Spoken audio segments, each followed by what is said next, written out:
ಸ್ಥಾನಮಾನ ಅವ್ರಿಗೆ ಸಿಕ್ಕಿದೆ. ನಾವು ಇಲ್ಲಿ ಲೋಕದ ಇನ್ನೂ ಬಾಧೆಗಳನ್ನು ಅನುಭವಿಸಬೇಕಾಗಿದೆ. ಆದರೆ ಒಂದಿನ ನಾವು ಕೂಡ ಆ ತಾಯಿ ಇರೋ ಜಾಗಕ್ಕೆ ಹೋಗಬೇಕಾದವರೆ. ನಾವು ಆ ತಾಯಿ ಸೇರುವ ಸ್ಥಳ ಶಾಶ್ವತವಾದ ಸ್ಥಳ. ಹಾಗಾಗಿ ಆ ತಾಯಿ ಒಳ್ಳೆ ಸ್ಥಾನಕ್ಕೆ ಸೇರಿದ್ದಾಳೆ. ಹಾಗಾಗಿ ಅಳಬಾರ್ದು. ಅಯ್ಯ ಏಸಯ್ಯ ಒಂದು ಮಾತು ಹೇಳಿದೆ, ನಾವು ಮಾತು ಹೇಳಿ ನಮ್ಮ ಪ್ರಾರ್ಥನೆ ಹೇಳಿದ್ರೆ, ನಾನೇ ಜೀವವು ಪುನರುತ್ಥಾನವು ಅಂತ. ಏಸೈನಲ್ಲಿ ಯಾರು ನಂಬಿಕೆ ವಿಶ್ವಾಸವನ್ನು ಇರ್ತಾರೋ ಅವರಿಗೆ ಎರಡನೇ ಮರಣ ಇಲ್ಲ. ಏಸಪ್ಪ ಒಂದ್ಸರಿ ಏನು ಹೇಳಿದ್ರು, ನನ್ನ ಮಾಂಸವನ್ನು ತಿಂದು ನನ್ನ ರಕ್ತವನ್ನು ಕುಡಿಯಿರಿ. ಏನಕ್ಕೆ ತಿನ್ನಬೇಕು, ಏನಕ್ಕೆ ಕುಡಿಬೇಕಂದ್ರೆ, ರಕ್ತವನ್ನು ತಿಂದು ನಾವು ರೊಟ್ಟಿ ದ್ರಾಕ್ಷಿ ರಸ ತೊಗೊತೀವಲ್ಲ, ಗೋಲಿ ಕಮ್ಮಿ ಅಂತ ತೊಗೊತೀವಲ್ಲ, ಆ ರಕ್ತವನ್ನು ಕುಡಿದರೆ ಅವರಿಗೆ, ಕುಡಿದವರಿಗೆ ನಿತ್ಯ ಜೀವ ಸಿಗ್ತದಂತ ಏಸಪ್ಪ ಹೇಳಿದರು. ತಾಯಿ ಮರಣದ ಸಮಯದವರೆಗೆ ಅಯ್ಯವರು ಹೇಳಿದ ಪ್ರಕಾರ ರೊಟ್ಟಿ ದ್ರಾಕ್ಷಿ ರಸವನ್ನು ತೆಗೆದುಕೊಂಡಿದ್ದಾರೆ. ಆ ತಾಯಿ ನಿತ್ಯ ಜೀವಕ್ಕೆ ಪಾತ್ರರಾಗಿದ್ದಾಳೆ. ದೇವರ ಹತ್ರ ಇದ್ದಾರೆ ಅಂತ ನಾವೆಲ್ಲ ನಂಬಿದ್ದೀವಿ, ನಂಬ್ತಾ ಇದ್ದೀವಿ, ಎಲ್ಲರೂ ನಂಬಲೇಬೇಕು. ಆ ತಾಯಿಗೆ ಸಿಕ್ಕಿರುವಂಥ ಆ ಒಂದು ಪರಲೋಕದ ಸ್ಥಾನ ಅದು ಭಾಳ ಒಳ್ಳೆಯದು. ಅದಕ್ಕೆ ದೇವರ ವಾಕ್ಯ ಏನಾಗ್ತದಂದರೆ, ಅಲ್ಲಿಗೆ ಕ್ರಿಸ್ತನಲ್ಲಿ ಮರಣ ಹೊಂದಿದವರು ಧನ್ಯರು. ಆ ತಾಯಿ ಸಾಯುವ ಕೊನೆ ದಿನ ತನಕ ಯೇಸು ಕ್ರಿಸ್ತನನ್ನು ನಂಬಿದರು.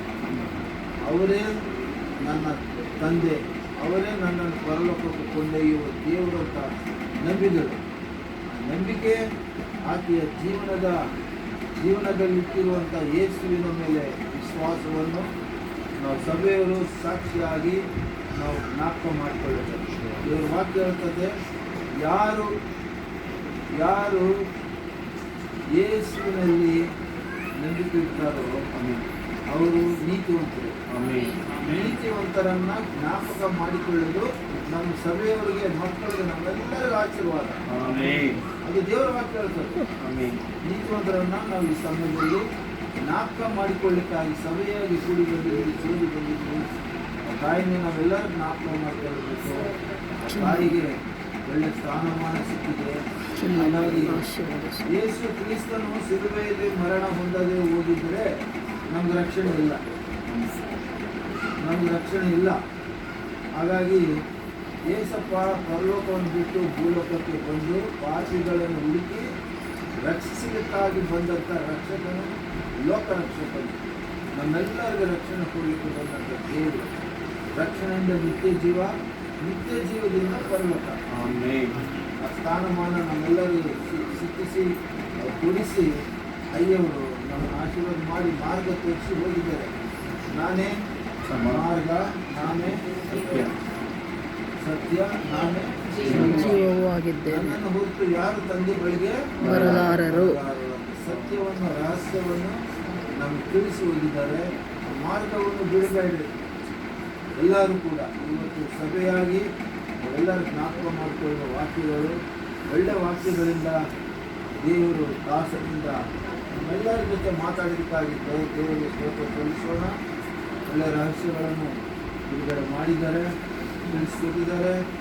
ತಿಳಿಸ್ಕೊಟ್ಟಂಥ ಬೋಧಕರನ್ನು, ಅವರ ಕುಟುಂಬವನ್ನು, ಅವರ ಸಂತಾನವನ್ನು, ಅವರ ಸೇವೆಗಳನ್ನು ದೇವರು ಇನ್ನೂ ಹೆಚ್ಚಾಗಿ ಬರೋ ದಿನಮಾನಗಳಲ್ಲಿ ಅವರನ್ನು ಉಪಯೋಗಿಸಿ ಅನೇಕರನ್ನು ಆತನ ಎರಡನೇ ಬರೋಣಗಾಗಿ ಸಿದ್ಧರನ್ನೇ ಮಾಡುವ ಆ ಕಾರ್ಯದಲ್ಲಿ ಅಯ್ಯನವರನ್ನು ಉಜ್ಜೀವಗೊಳಿಸಿ, ಅಭಿಷೇಕಗೊಳಿಸಿ ಇನ್ನೂ ಹೆಚ್ಚಾಗಿ ಸೇವೆಗೆ ಉಪಯೋಗಿಸಿಕೊಳ್ಳಲಿ. ಅವರ ಆಯುಷ್ಯ ಆರೋಗ್ಯವನ್ನು ತೆಗೆದುಕೊಳ್ಳಲು ಪ್ರಾರ್ಥನೆ ಮಾಡಿಕೊಳ್ಳೋಣ. ಹಾಗಾಗಿ ಕುಟುಂಬದವರನ್ನು, ಅಮ್ಮನವರು ಬಿಟ್ಟು ಹೋಗಿದ್ದಾರೆ. ಈ ಆಧರಣೆ ಕೂಡಿಕೆ, ಈ ಒಂದು ಜ್ಞಾಪಕಾರ್ಥ ಕೂಡಿಕೆಯಲ್ಲಿ ನಾವು ಬಂದಿರೋದು ಕುಟುಂಬದವರನ್ನೆಲ್ಲರೂ ಬಲಪಡಿಸಿ, ವಾಕ್ಯದಿಂದ ಎಚ್ಚರಿಸಿ, ನಾವೆಲ್ಲರೂ ಎಚ್ಚರಗೊಂಡು ನಾವು ಕೂಡ ಸಿದ್ಧರಾಗಬೇಕು. ನಾವು ಈಗ ವಾಕ್ಯದಲ್ಲಿ ಹೇಳಿದ ಪ್ರಕಾರ ರಕ್ಷಣೆ, ನಿರೀಕ್ಷಣೆ ನಮಗಿರಬೇಕು. ದೇವರು ರಕ್ಷಣೆ ಕೊಟ್ಟಿದ್ದಾನೆ, ನಿರೀಕ್ಷಣೆ ನಾವು ಹೊಂದ್ಕೊಂಡಿರಬೇಕು. ನಮ್ಮ ನಿರೀಕ್ಷಣೆ ಏನಾಗಿದೆ ಅಂದರೆ, ಯೇಸು ಕ್ರಿಸ್ತನು ಎರಡನೇ ಸಾರಿ ಭೂಲೋಕಕ್ಕೆ ಬರಲಿಕ್ಕಿದ್ದಾನೆ. ಬರುವಾಗ ಯಾರು ಪರಿಶುದ್ಧವಾಗಿರ್ತಾರೋ ಅವ್ರು ಮಾತ್ರ ಅವರು ಕೊಂಡೊಯ್ಯುವ ದೇವರಾಗಿದ್ದಾರೆ. ಆ ಪಟ್ಟಿಯಲ್ಲಿ ಆ ಎತ್ತಲ್ಪಡುವಂಥ ಸಭೆಯಲ್ಲಿ ನಾವೆಲ್ಲ ಇರಬೇಕು. ನಾನು ನೀವು ನಮ್ಮೆಲ್ಲರೂ ಎಲ್ಲ ಪರಿಶುದ್ಧರು ಯೇಸು ಬರುವಾಗ ಅವ್ರು ಕೊಂಡೊಯ್ಯುವವರು ಪರಿಶುದ್ಧರಾಗಿರಬೇಕು. ಆ ಪರಿಶುದ್ಧದಲ್ಲಿ ನಾವೆಲ್ಲರೂ ಕೂಡ ಬಲ ಹೊಂದ್ಕೊಳ್ಬೇಕು. ಆತನಿಗಾಗಿ ಕಾಯ್ಕೊಂಡು ನಿರೀಕ್ಷೆಯಲ್ಲಿ ಇರಬೇಕು ಅಂತ ರಹಸ್ಯಗಳನ್ನು ದೇವರು ಬಯಸುತ್ತಿದ್ದಾರೆ. ಅದಕ್ಕಾಗಿ ದೇವರು ಸಲ್ಲಿಸೋಣ. ಎಲ್ಲರೂ ಕೂಡ ಒಂದೇ ಮನಸ್ಸುಳ್ಳವರಾಗಿರಬೇಕು. ಪ್ರಾರ್ಥನೆಯಲ್ಲಿ ಹೋಗೋಣ. ಪ್ರಾರ್ಥನೆ ಏನಾಗಿದೆ ಅಂದರೆ, ದೇವರ ವಾಕ್ಯ ಹೇಳ್ತದೆ, ಕುಟುಂಬದಲ್ಲಿ ದುಃಖ ಇರುವಾಗ ಆ ದುಃಖವನ್ನು ದೂರ ಮಾಡಬೇಕಂದ್ರೆ ದುಃಖ ನಿವಾರಣೆಗಾಗಿ ಒಂದು ಒಳ್ಳೆಯ ಕಾರ್ಯಕ್ರಮ ಹಮ್ಮಿಕೊಳ್ಳಬೇಕಂತ ಕುಟುಂಬದವರು. ಹಾಗಾಗಿ ದುಃಖವನ್ನು ಮರೆತು ನಾವು ದೇವರಲ್ಲಿ ಯೇಸುವಿನಲ್ಲಿ ನಾವು ತಾಜಾ ರಿಫ್ರೆಶ್ ಆಗ್ತೀವಿ. ನಾವು ಅಂತ ಒಂದು ಕೃಪೆ ದೇವರು ನಮ್ಗೆ ಕೊಟ್ಟಿದ್ದಾರೆ. ಸಭೆಯಾಗಿ ನಾವೆಲ್ಲ ಮನೆಗೆ ಬರಬೇಕಾದ್ರೆ ಸಾಮಾನ್ಯ ಮಾತಲ್ಲ ಇದು.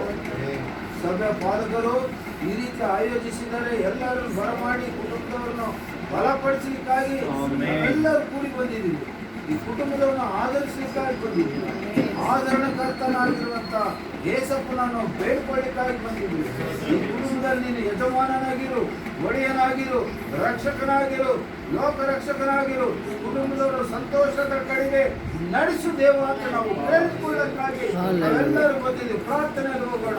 ಪ್ರಾರ್ಥನೆಯಲ್ಲಿ ಹೋಗೋಣ. Hallelujah, hallelujah, hallelujah, hallelujah. ವಂದನೆ ವಂದನೆ ವಂದನೆ ಸ್ವಾಮಿ.